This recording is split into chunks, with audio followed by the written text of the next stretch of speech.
Melihat catatan langkah Rusia melawan sanksi pihak Barat, Putin dengan gagah berani melawan sanksi ekonomi dengan langkah ekonomi juga, yaitu pembeli gas dan minyak bumi Rusia bayar pakai rubel yang backed by gold harganya dan juga bisa menerima emas selain bayar pakai rubel. Sehubungan dengan hal tersebut, banyak pengamat ekonomi dan pengamat militer mengatakan jangan-jangan dari awal Putin itu niatnya bukan hanya menyerang Ukraina untuk jadi pelindung perbatasan buffer country atas serangan NATO, di mana NATO telah mencaplok 12 negara pecahan negara ex-Soviet dalam 15 tahun terakhir masuk menjadi member Pakta Pertahanan yang hadir untuk melawan Rusia. Namun sesungguhnya Putin memang ingin menantang dolar, menantang hegemoni satpam dunia, menantang Amerika. Sahabat, video narasi kali ini disponsori oleh Santara, platform pendanaan untuk usaha Anda mendapatkan modal yang cepat dan murah melalui urun dana. Daftarkan usaha Anda di santara.co.id, di mana ada 300.000 member Santara, investor yang siap dananya untuk menjadi mitra Anda menanti di Santara saat ini juga. Kita kembali ke topik pembicaraan. Putin menantang dolar.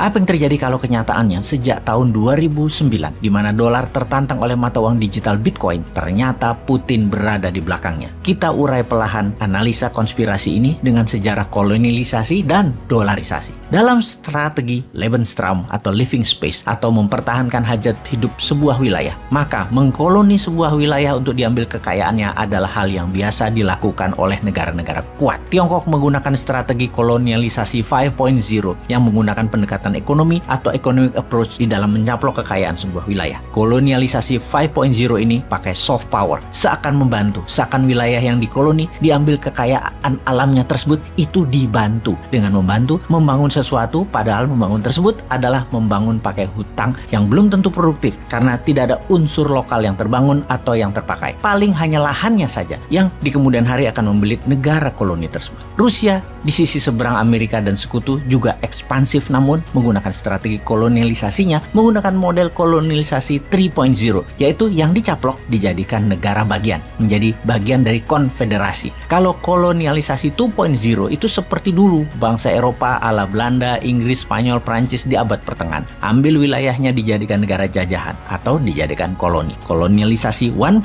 adalah cara Genghis Khan, cara Romawi, meluaskan wilayah ke negara tetangga secara fisik dicaplok, lalu penguasa lokalnya adalah orang dari pusat, gubernur biasanya jabatannya. Perluasan wilayah yang nempel perbatasan itu kuncinya kolonialisasi 1.0. Sementara kalau 3.0, wilayah tersebut bebas bernegaranya, hanya tidak boleh melakukan dua hal, masalah moneter keuangan dan masalah militer. Uang moneter itu sentral, militer juga sentral. Kalau polisi lokal, pajak itu lokal. Kolonialisasi 2.0 wilayahnya jauh, yang diambil hanya kekayaan alamnya sampai miskin negara koloninya terus ditinggal. Kita kembali ke Putin menantang dolar. Terbukti sejak 10 tahun terakhir, cyber army Rusia menyerang Amerika satu hari bisa lebih dari 10.000 serangan. Salah satu serangan yang berhasil adalah email Hillary dibocorkan ke publik pas minggu tenang dalam Pilpres yang membuat Hillary kemarin kalah.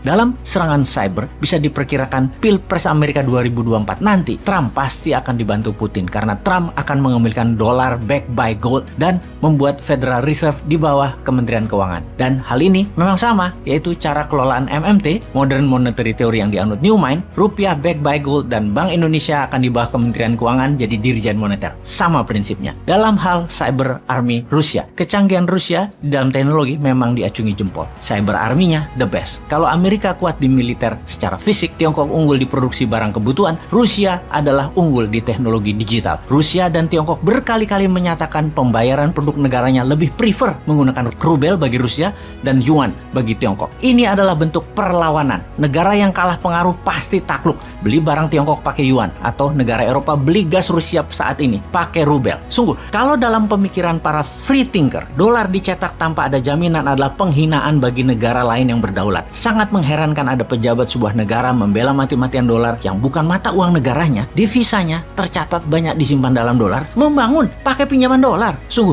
taklik buta pada dolar adalah kebodohan hakiki karena mencerminkan ketidakberanian untuk berdaulat. Kedepan Newman harus bermain lebih cantik. Hal itu semua untuk mengingatkan kita semua. Karena bener deh, dolar yang dilepas jaminan emasnya sangat tidak adil. Newman tidak suka karena Newman manusia bebas. Free thinker. kita menelaah senjata tekan berikutnya yaitu Bitcoin. Bitcoin yang di awalnya diterbitkan sejumlah 21 juta Bitcoin, hingga saat ini sudah beredar sekitar 18,9 juta Bitcoin yang berhasil ditambang atau yang ada di dunia. Adapun Satoshi mewakili 1/1 Bitcoin. Satoshi adalah unit terkecil dari Bitcoin cryptocurrency. Ini dinamai oleh Satoshi Nakamoto, pendiri protokol yang digunakan dalam blockchain dan cryptocurrency-nya Bitcoin. Sebentar, kita berhenti sebentar. Kita bertanya, who is Satoshi Nakamoto? Jawabannya, ternyata tidak ada manusia realnya. Ini ciptaan rekaan semata di mana untuk menjaga kerahasiaan dan jumlah Bitcoin yang beredar selalu tetap, maka kunci mother chain, blockchain-nya BTC atau Bitcoin dibuang, hilang. Jadi holy grail-nya cryptocurrency. Lalu kita teliti secara seksama, ternyata 70% transaksi awal-awal pembelian Bitcoin adalah akun-akun dari Rusia. Jangan-jangan memang mainannya Rusia. Nama Jepang-Jepangan ini hanya kamuflase. Sejarah Bitcoin sebagai alat tukar atau alat bayar, yaitu pertama kali dipakai untuk membeli 2 loyang pizza. Kurang lebih nilainya pizza tersebut adalah $8. Dibayar dengan 10.000 Bitcoin. Bayangkan, pada 3 Januari 2009 Bitcoin diluncurkan kepada publik dengan harga 0,0008 per 1 Bitcoin. Lalu di tahun 2010, untuk pertama kalinya Bitcoin diperjualbelikan di luar dunia digital dengan sistem barter. Untuk 2 loyang pizza dibayar dengan harga 10.000 keping Bitcoin. Tahukah sahabat, 10.000 Bitcoin itu sekarang berapa? 1 Bitcoin saat ini sekitar 500 jutaan. Alias 10.000 Bitcoin beli pizza termahal di dunia tersebut nilainya setara 5 triliun rupiah. Kembali ke Putin.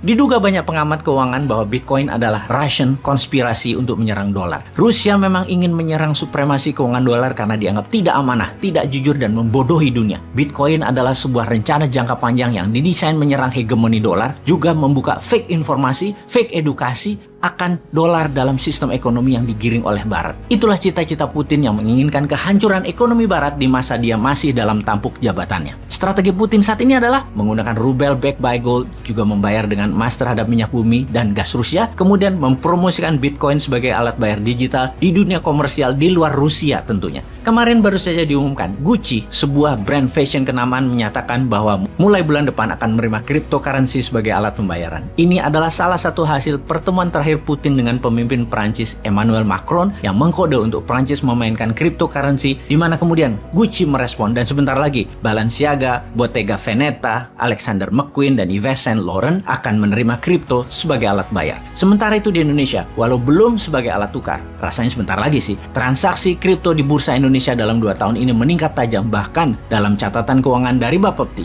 per hari transaksi di bursa kripto di Indonesia nilainya per hari 2,8 triliun rupiah. Dibanding dengan Bursa Efek Indonesia yang berdiri lebih dari 30 tahun, transaksi per hari rata-rata hanya 9 triliun rupiah. Kita bandingkan dengan New York Stock Exchange, transaksi per harinya adalah 62 billion dolar atau 100 kali transaksi di Bursa Efek Indonesia. Kemudian, jika kita membandingkan dengan transaksi Binance, bursa cryptocurrency terbesar di dunia, transaksi di Binance mendekati angka 80 billion dolar per hari, di atas New York Stock Exchange yang berdiri sudah 100 tahun. Sebelum Binance, cryptocurrency mulai bertaring, apalagi ketika mulai dipakai sebagai alat bayar, akan lebih besar lagi volume dagang kripto ini. Kalau mengingat tentang sejarah uang seperti informasi video Bosman sebelum ini, maka cryptocurrency, NFT adalah tablet dan barter versi 2.0. Kembali ke topik. Serangan balik oleh Rusia dengan rubel backed by gold, transaksi emas, dan Bitcoin sebagai alat bayar komersial digital dunia, maka akan membuat dolar panas dingin. Pertanyaannya, Putin akan dikadafikankah? Atau akan diperang dunia ketiga kankah? Atau di-cancerkan? Kalau Indonesia,